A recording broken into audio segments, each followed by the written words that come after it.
Assalamualaikum warahmatullahi wabarakatuh. Kembali lagi dengan saya Hairunisa, peserta Latsar PPSDM Bandung angkatan 32 kelompok 2. Baiklah, di sini saya akan menganalisis isu permasalahan efektivitas kinerja berdasarkan tupoksi. Di sini saya akan mengangkat isu efektivitas kinerja sesuai dengan tupoksi saya sebagai analis ketahanan pangan. Yang pertama adalah identifikasi masalah. 1. Lemahnya kedisiplinan petugas enumerator pangan dalam menyampaikan data informasi harga dan pasokan pangan. 2. Data skor pola pangan harapan atau PPH yang belum ideal karena kurangnya pemahaman masyarakat tentang konsumsi pangan yang beragam.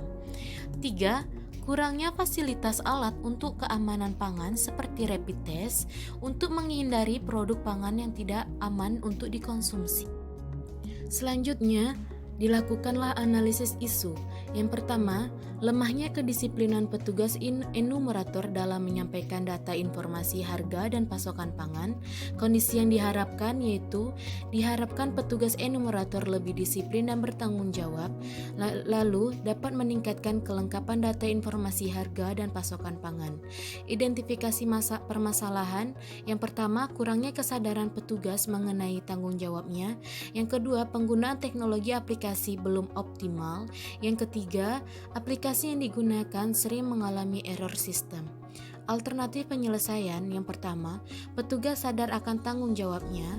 Yang kedua, perlu dilakukan bimbingan teknis mengenai aplikasi yang digunakan. Yang ketiga, sistem aplikasi harus dioptimalkan. Isu yang kedua yaitu data skor pola pangan harapan belum ideal karena kurang optimalnya pemahaman masyarakat mengenai konsumsi pangan yang beragam. Kondisi yang diharapkan yaitu 1. Tercapainya skor PPH ideal. 2. Meningkatkannya gizi masyarakat. Identifikasi permasalahannya. Yang pertama, tingkat ekonomi rumah tangga. Yang kedua, kurangnya pemahaman ibu rumah tangga mengenai konsumsi pangan yang beragam. Alternatif penyelesaian. Yang pertama, melakukan penyuluhan mengenai pemanfaatan pekarangan rumah untuk menyediakan pangan yang beragam. Yang kedua, melakukan penyuluhan tentang kewaspadaan pangan dan gizi. Isu yang ketiga adalah kurangnya fasilitas alat penguji keamanan atau rapid test. Kondisi yang diharapkan tersedianya alat keamanan pangan. Identifikasi permasalahan dapat menyebabkan keracunan jika produk pangan tersebut ternyata tidak aman dikonsumsi. Alternatif penyelesaian. 1. Mengajukan permohonan kepada pemerintah pusat untuk menyediakan alat rapid test yang lebih banyak.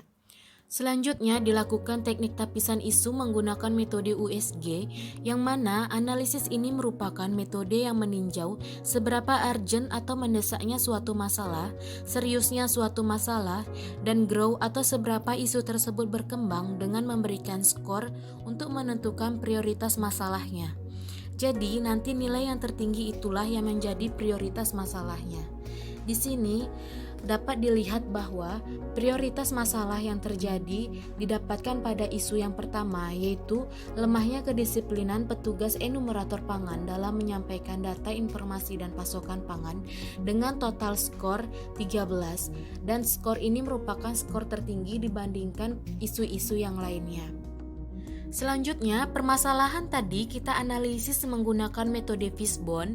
Metode Fishbone adalah metode sebab akibat, yang mana sebab dalam permasalahan ini yaitu kurangnya kedisiplinan enumerator dalam menyampaikan laporan harga pangan dan pasokan pangan.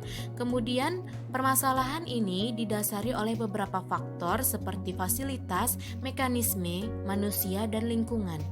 Dari segi fasilitas yaitu belum optimalnya penggunaan aplikasi paner harga, kemudian dari mekanismenya sistem pengawasan absensi penginputan data pangan belum optimal, kemudian dari lingkungan ada pekerjaan lain yang menumpuk yang dimiliki petugas enumerator, dari segi manusianya kurangnya kesadaran akan tanggung jawab petugas enumerator.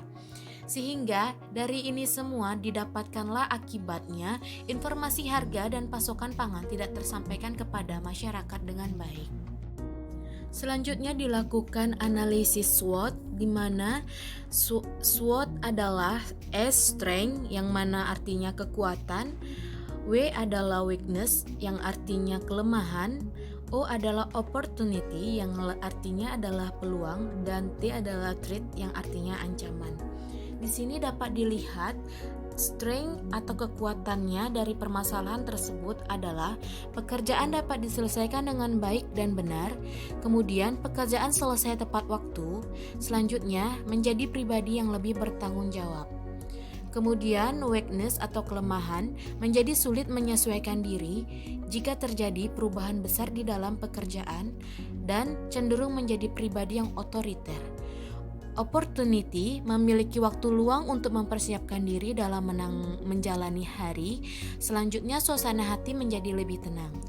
Threat atau ancaman dapat memicu perselisihan dengan orang yang memiliki standar kedisiplinan yang berbeda. Selanjutnya, mengenai alternatif solusi dari permasalahan yang kita angkat adalah alternatif penyelesaian. Yang pertama, memupuk rasa tanggung jawab dan kedisiplinan para petugas enumerator dalam melaksanakan tugas dan kewajibannya. 2. Meningkatkan pengetahuan iptek petugas enumerator. Tahapan alternatif yang pertama, memberi reward atau hadiah bagi petugas yang memiliki kedisiplinan tinggi. Yang kedua, mengadakan bimbingan teknis mengenai penggunaan aplikasi. Hasil yang diharapkan, yang pertama, petugas menjadi semangat dan berlomba untuk menjadi petugas yang paling disiplin. Nomor 2, petugas tidak terkendala mengenai penggunaan aplikasi. Pihak yang berkaitan adalah petugas enumerator kecamatan dengan petugas enumerator kabupaten. Sekian pemaparan singkat saya mengenai isu efektivitas kinerja pada tupoksi analis ketahanan pangan. Terima kasih saya ucapkan. Wassalamualaikum warahmatullahi wabarakatuh.